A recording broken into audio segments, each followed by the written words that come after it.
This is Dr. Arti Sharma. I'm back with another podcast on my show. And today we have a special guest with us, and I'm truly honored to welcome Professor Vassili on today's episode. He's the director of the programs in the School of Management in France, and he has been working as a professor at Queensland University of Technology in Australia. He brings a wealth of international academics and leadership experience with the past roles at different universities. He also worked with the editorial board at Belgrave, Macmillan Studies in Accounting and Finance Practices series, has offered deep insights into accountability and finance and the complex interplay between the geographical politics and governance. So it's a real pleasure to have him on the show today. I welcome you once again, Prof. And over to you. Please, if you could brief us and the audience about your profile, and then we would head with the questions. Thank you. Over to you. Okay, thank you very much. So first of all, thank you very much for inviting me today. Thank you very much for thinking that my journey can be inspirational for your audience. So in a nutshell, I have 20 plus years of experience in higher education, but with bridges with politics, the public sector, NGOs, and also to a lesser extent to the pure private sector.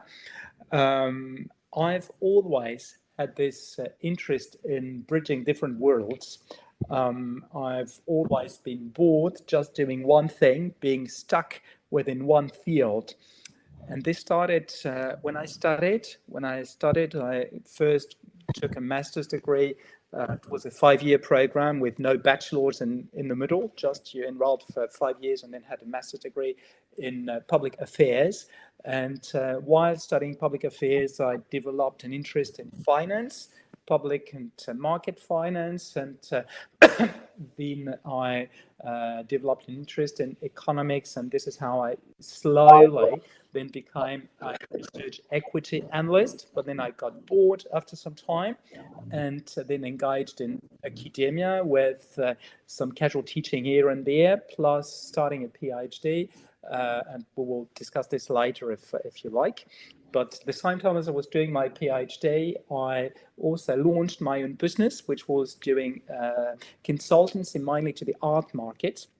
And with my brother, we worked with it for 15 years, and after 15 years had different projects and closed that business. And at the same time, I've had also academic appointments, tenured appointments in France and part-time appointments overseas, as you mentioned, in Queensland, in Australia, but also in New Zealand before that, and also at Columbia University, and in a number of other institutions. So here is my journey in a nutshell. That's amazing, and that's too much to be discussed in today's podcast because I'm sure the 30 minutes is too less for your profile, Prof. But I would try my best to do justice to your profile. So I would like to talk about the global academic engagements that you have had so far. So you held teaching positions and advisory roles in different institutions like in Europe, in North America, and then also Asia. So how does this global academic exposure influenced your approach to management education and the research? So I would say for research, it's the easiest part. For research, I'm a network person. So I like networking. It is like a second nature, second identity of mine. And networking in person is always much easier when you've got all those informal insights when you go out for a drink or for dinner with colleagues. So this has allowed me to actually meet with my co-authors and to develop new relations, new research connections in person that have been long-term relations, which would not have been as possible if I just attended conferences, met with people once, then exchanged a few polite words, and then perhaps decided to exchange emails, and then perhaps Zoom did not exist at the time. We had Skype, and then Skype talk that would not work too well, and collaborations would have worked, but not as deeply as when you spend time with people.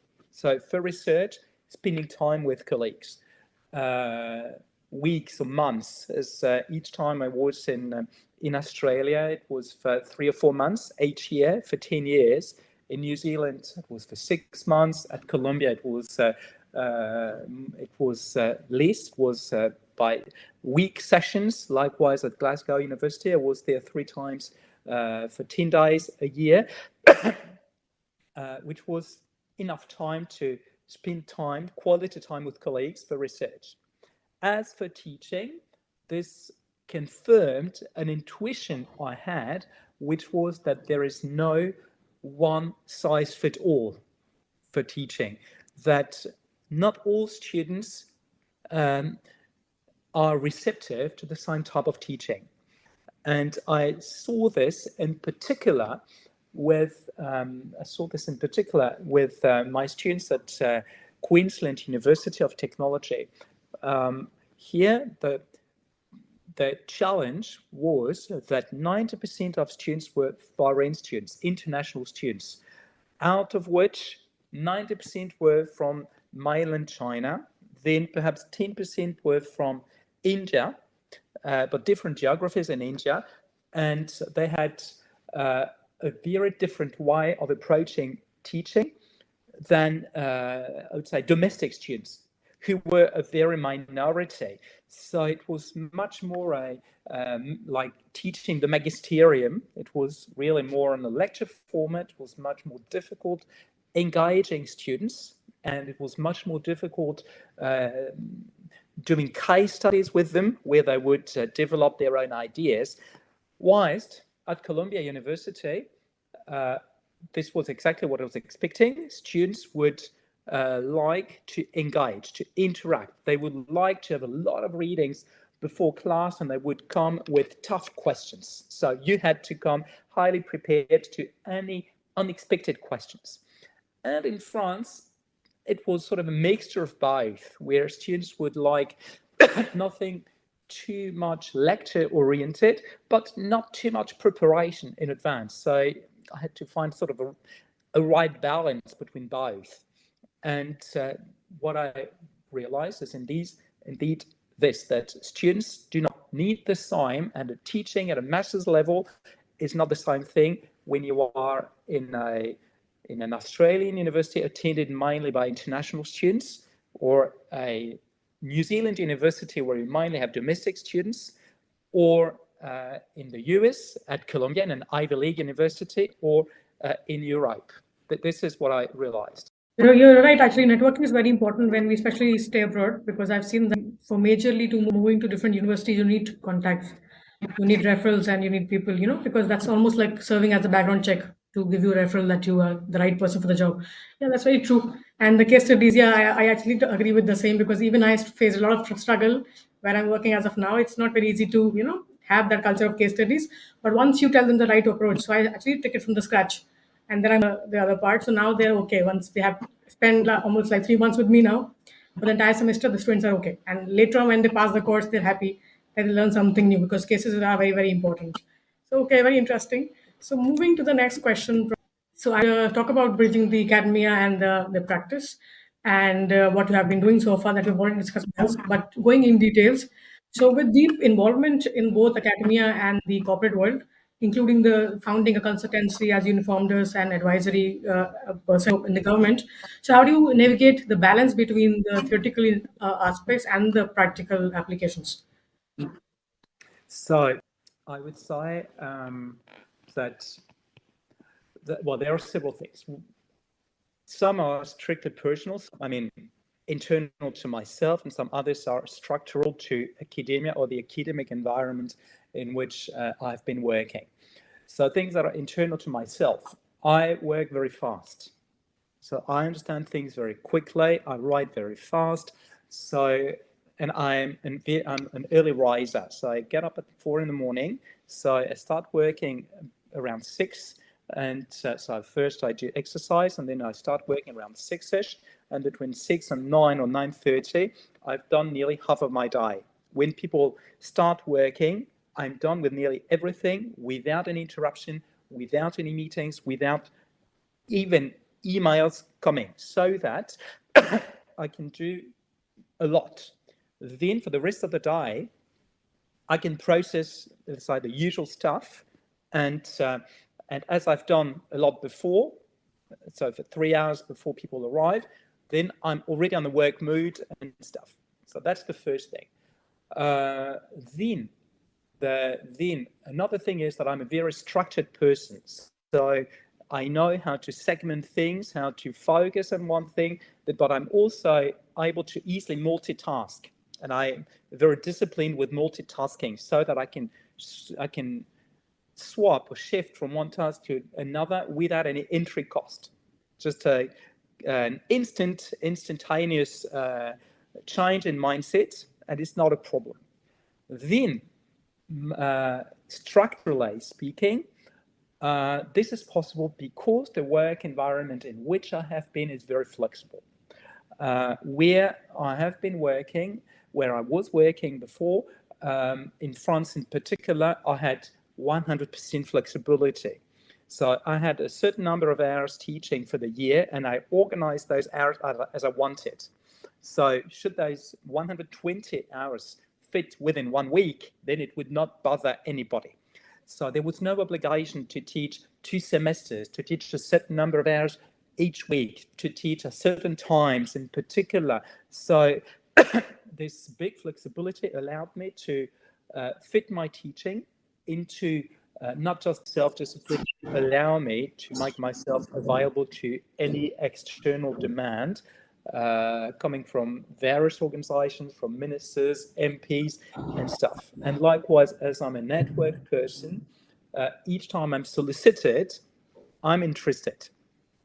And likewise, when you contacted me in the first place, I said yes, because it is always an occasion to meet with someone new, exchange ideas with someone new, and it's always mutually beneficial. Right, that's true. This is my philosophy and life. Because I know you have a very busy schedule and a very structured set schedule, but you could still find out some time for us. So I'm really grateful for that. And it's good to connect from my side also. Maybe we could continue the connection in the future. So moving to the next question, Prof. So I will talk about the accountability and the geopolitics because we're talking about and focusing on that. So you are known for your work on accountability and geopolitics. So even editing a major academic series on the topic. So could you just take us through the same? And then in today's volatile geographical climate, what roles would you prefer the scholars and the business leaders could play fostering the transparency and the governance? So I would love to say that we have made a role to play. I would love that.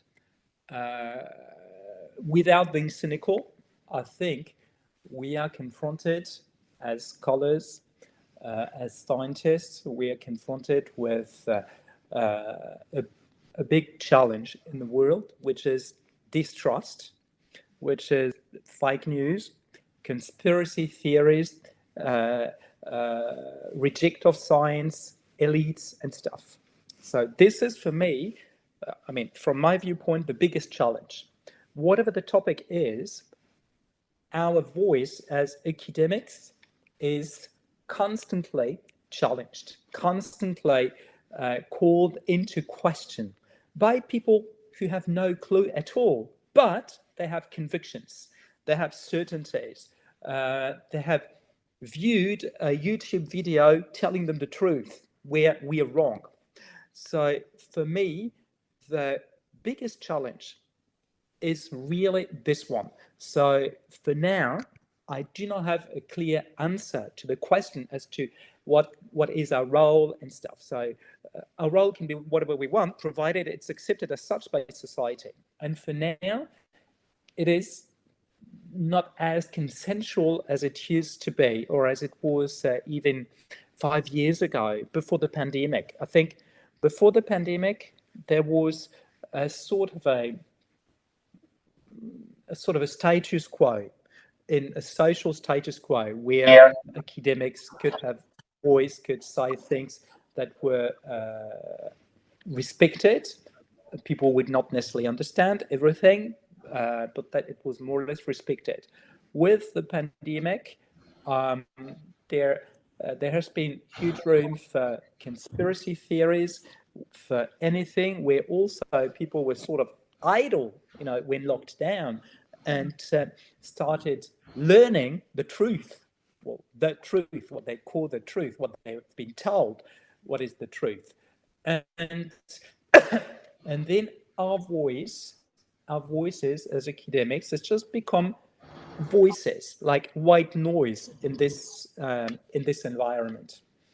So for me, what is now difficult is to find a way of reconciling academics and business leaders, as they're also viewed as a form of elite, disconnected from the real people who know the truth, etc. So it is really this reconciliation with let's say with the rest of the world. And how can this happen? I'm not totally sure just yet, honestly. Or I would say, I think there is one option, but not a satisfactory one. So if we academics really want to be heard nowadays, we should adopt the same manners, the same ways of doing as any other influencers. The difference would be that we have a different content to share, but it's probably not as appealing, speaking of serious matters, as speaking of makeup, or how to make a fortune without working, or how to ruin the career of such and such. It's not as sexy. And this is where I think there is something for us, finding a way of making our own work interesting, appealing to the rest of the world. It is a responsibility of ours, not just producing knowledge, but not proving that we're right, but showing that it can be appealing, that it can be sexy, that it can be interesting. And this is something most scholars do not know, or do not know how to do, because most scholars are interested in let's say, the core, the disciplinary contents of their work, and the production of knowledge. And then when it comes to making it accessible or acceptable, well, they're not necessarily trained for it, not necessarily qualified, not necessarily interested. And this is where I think there is a big challenge, a big learning curve for academics on this front, especially at this time of defiance. That's very true, Prof. Actually, being in academia, maybe I actually would second your thought, and I agree, because me also finding a place, the reason behind starting a podcast, because I was thinking to talk about some important topics from research and education. And if you look at the social media and what kind of topics and area they actually are influenced towards, you won't find much of people following the academicians. So to find your worth there, to prove yourself, and then also to get that audience to look at the content, because they are more into their own narratives, their own backgrounds, into entertainment, and so on and so forth. But we actually have to maintain our dignity. We can't go in that domain, because even it's my students who are looking at me, what I'm doing. So you have to be a leader. You can't just to be on the social media. You can't change what you already are supposed to, because a classroom figure is different, and then you can't be doing all of that in the social media. So I totally agree, and I'm sure most probably now, if we could make some effort from our end, that's what I'm trying to do. Like small efforts from my side to ultimately bring people to this, some intellectual conversations, talk, and know about the journey, because we can't go into the entertainment domain, and we can't have our own narratives, and we can't actually come on a mutual common ground. So I totally agree with that. And I'm sure anybody who's into academia and who's watching the episode might also relate with us. So very interesting. Okay, so now moving to politics, as you have been telling us about that. You have been advising the political candidates and even managed the elections campaign. So, what are some parallels you see the political strategies and the corporate or the academics as a leadership? What do you see? How we could talk about that? Well, I would say that my model, and it's now a bit outdated, but my model was that of those intellectuals in the 60s and 70s whose voice was counting in the public realm, in public debates, where you took French philosophers, for instance, they were all politically active. And what they were doing in research, the knowledge they were producing, their teaching was not exactly with a political agenda, but were fitting within political debates of the time. And they were, I like the word, public intellectuals. And this is my model. And therefore, for me, it is important indeed that we as academics could influence policy making, not just by writing in a paper. Policymakers could take inspiration of this, like blah, blah, blah, because they do not read our papers. No, by being involved. Okay, I'm involved. I talk to ministers, I talk to MPs, and I can talk about many things. And at some point, they ask me questions about my own, let's say, expertise or area of expertise, and then I can share with them some insights, and then they follow the advice or not, but at least they know that there is this particular voice that that has an interest in a way or another. So for me, it is an extension of our responsibility. So as academics, for me, our job is more than just publishing in papers, so papers in journals that only our colleagues read, and claiming implications, recommendations that nobody else will read. If we really want those implications to be taken into consideration, we should go in person, talk to the ones who are making decisions.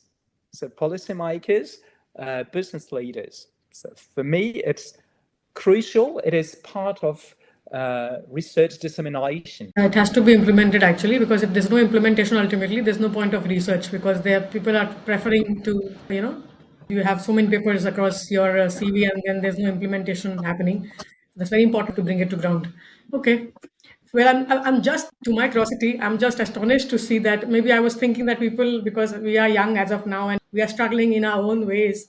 So maybe whatever you are thinking as of now is what I generally think when I work in my domain. I was like, okay, maybe in the next 10 to 5 years, maybe my impression would change, or the thought process might change.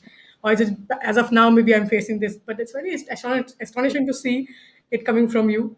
So after this podcast, the transformation or transition that I had in my mindset is, okay, it's the academics which is facing this thing, and maybe together we could come to a common mutual point where we could have a transformation. So that's the interesting takeaway. Okay. So the next question is about the language, the culture, and the adaptability. So you speak 6 languages, and you have immersed yourself in various cultures because of your long stays Yeah. abroad. So how does this linguistic and cultural fluency shape your effectiveness as a global academician and the consultant, of course? Well, I would say one thing in the first place. I'm by birth, I'm a French and German speaker, so I've got 2 mother tongues. Okay. And when I was a child or even a baby, I heard many languages at the same time. So my ear was accustomed to different sounds, different languages, so that learning a new language is something easy for me. I learn a language very quickly. So this is just a starting point. Then when I interact with other people, as much as possible, I'd love to be able to interact in their own language so that I can not just live, but also enjoy. If you can understand the jokes or things that are implicit, it's always better. So for me, it's important, as much as possible, not just sharing English as a common language, but trying to understand, not just to understand the language of the other's language, but learn the language. So when you learn a language, you also learn a way of thinking, a culture. And I can give you an example, which is German. In German, the verb comes at the end of the sentence, which means that what is active in the sentence is at the end. Result, people never interrupt you when you talk. They're listening. In French language, the verb comes first, so people easily interrupt you. And culturally speaking, it means that there is more conflict in French discussions than in German discussions. And when you understand the, I would say, the culture associated with language, then you also have a finer understanding of how people think and stuff. The second thing for me is that when I go somewhere, I do not like short stays. For me, a short stay, like staying for a few days or a week, or I went on holiday to this country, I saw everything, blah, blah, blah, is superficial. You're not exposed to a different culture. You just see a postcard in real, and I do not care about the postcard. I care about understanding the people, living with the people, living like the people, and for this it's important. I have a long-term immersion as possible, so a few months, between 3 and 6 months at a time. Okay, as a result, I would not have seen as many cultures and places as other colleagues have, but I think I have a deeper and finer understanding of what I've seen, and more authentic relationship to the people I've met, and long-term relationships. And this is something very important for me. As researchers, as intellectuals, we are promoting depth. And I think depth should also apply to me in the way I approach other people in depth, and not just through a short stay with photographs, postcards, and it's okay, I've done it. No. Okay, so I could relate to this stuff about knowing about the culture. I was looking at a documentary talking about the Korean culture and how people, when they moved there, they were not able to, because there's a different expectation when you go to the market, the way you buy stuff and the way you make the payments and even the gestures, the body gestures. So I could totally relate. The language is one of those things that where you're supposed to blend together, because otherwise you can't even understand what thought process they have, how you can gel well with them in case you move to a different country. So it's very important. And yeah, okay. So coming to the final question for this session today, we talk about the legacy and the Yeah. intellectual heritage. So coming from a family deep in different roots in the philosophy, the diplomacy, and the military service. So how have these influences your intellectual identity and the values that actually guide the professional journey that you are into? Well, definitely all this has influenced me, for sure. Something, I would say, a common ground to everything is this notion of I see myself as being in the service of others. Of course, I have my own aspirations, my own ambitions. Yes, I wouldn't. It would be a lie if I said no, I have no ambitions. Blah blah blah. No, I do. But my ambitions are always to serve the others and to enable the others to develop their potential and the others to do their job. So to be provided with everything they need to do the best possible job and to blossom. But this is something common to coming from a diplomat or military family. So in the army, so in my family, there were 4 generals.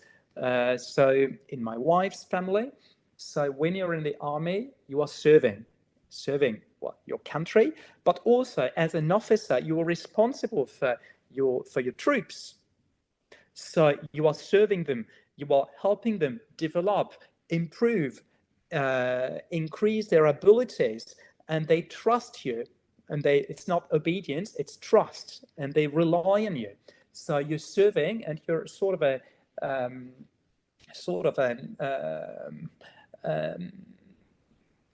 a junction between the top and the bottom, and you're here to absorb what comes from the top and delineate it to your troops, and vice versa. You're here to listen to people working with you.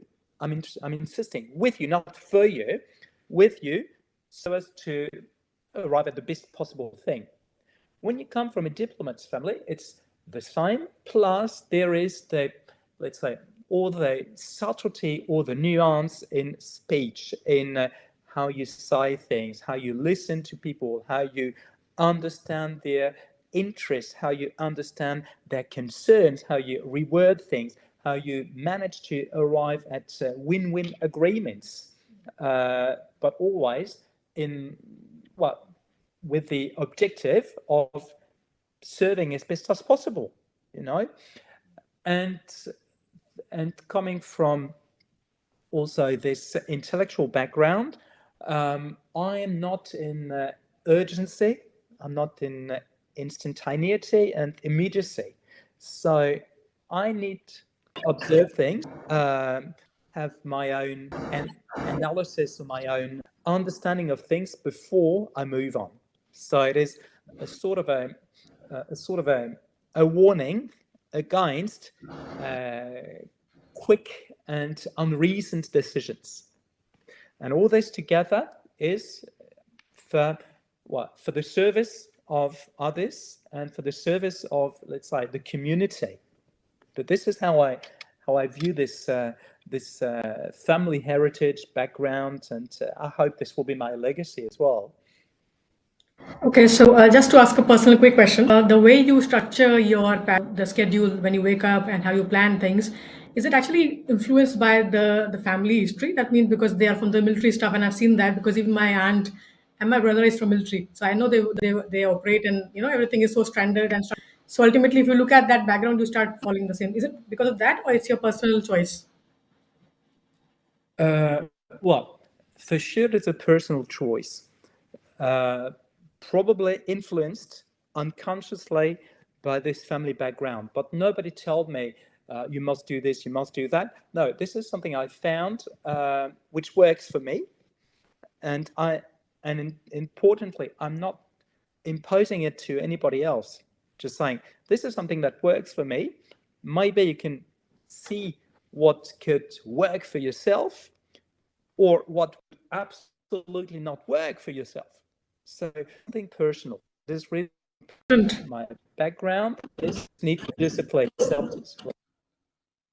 Because it's very important actually to have a balanced life. You're in corporate, you're in academia, you have to have a very balanced, right output. Your mind functions very well when you have that morning time and then you exercise and everything is okay. So, but again, because the competition, the busyness people have nowadays, it's very difficult to manage. So it's commendable if somebody is doing that and still producing the best results. Thank you so much for being here. And any last advice or statement for the audience you would like to give on the channel? Very important. There's something I've always been telling my students. Not all of them listen, so really heard it, but I think it's very important that people and students and your audience, that they do what they like. So something they like, something with which they feel good, with which they feel comfortable, and with which they think they can live for a long time. It is useless doing something to please others or to do something because it looks or sounds prestigious, but if you're bound to be unhappy there, it will not change. So follow your intuitions, follow your likes and dislikes. This is, for me, the way to success in life and happiness. This is what I would like to say for a conclusion. That's a very important advice, and I would say you should not be trying to please people. Do what you like, because that also continues for a long period of time, because you can sustain that in the long run. So, right. Okay, so closing with this note, I would like to thank you once again, and it was a pleasure to host you on the channel. I hope you enjoyed the show, and I will soon be sharing the details about the show with you. Thank you so much once again. Sure. It's good to meet you, and we are It's glad it's it's we could okay. have you. All right, and so this brings us to the end of today's insightful episode. A heartfelt thank you to Professor Vasily for joining us and for sharing his valuable perspectives on accountability, governance, and the most important topics of his life, the links between the finance and the geopolitics, and from the leadership position that he has been holding as of now to the past experiences. I would like to thank him for amplifying the global and the interdisciplinary spirit we strive to achieve on this podcast. That is a major highlight for the talk. So, we hope that you find the conversation very thoughtful, thought provoking, and enriching the way we did. And if you enjoy the episode, kindly subscribe, share, and like, and send us the reviews and comments. So, what you would like to have from us in the next week podcast. Until next time, stay curious, stay informed, and thank you for listening. Have a good day.